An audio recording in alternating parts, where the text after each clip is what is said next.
On trouve de tout dans ces désirs, de la jalousie, de l'ambition, du désir sexuel. Mais il s'agit de passer de ces multiples désirs au désir le plus profond, le vrai, celui qui nous permettra de hiérarchiser tout le reste. Il n'y a pas deux amours, comme il n'y a pas deux royaumes de Dieu. Il n'y a pas deux désirs, bien sûr. Des désirs, nous en avons des dizaines qui s'opposent, qui se font la guerre, qui se concurrencent.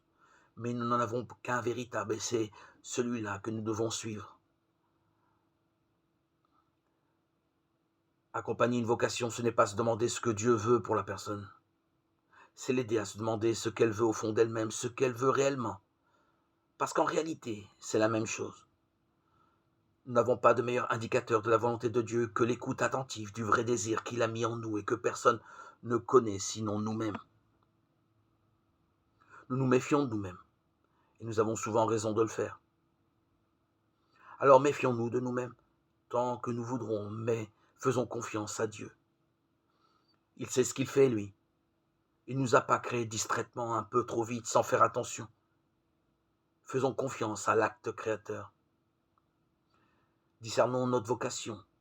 Réalisons notre vocation, qui est de vivre une vie chrétienne.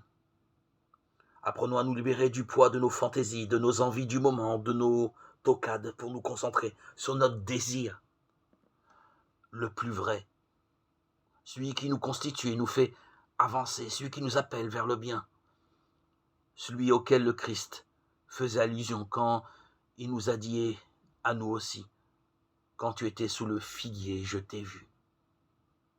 Que ta volonté soit faite, Seigneur, ta volonté, c'est-à-dire la mienne, c'est-à-dire celle que tu as placée en moi, et qui ne me laissera jamais tranquille tant qu'elle ne m'aura pas conduit jusqu'à toi.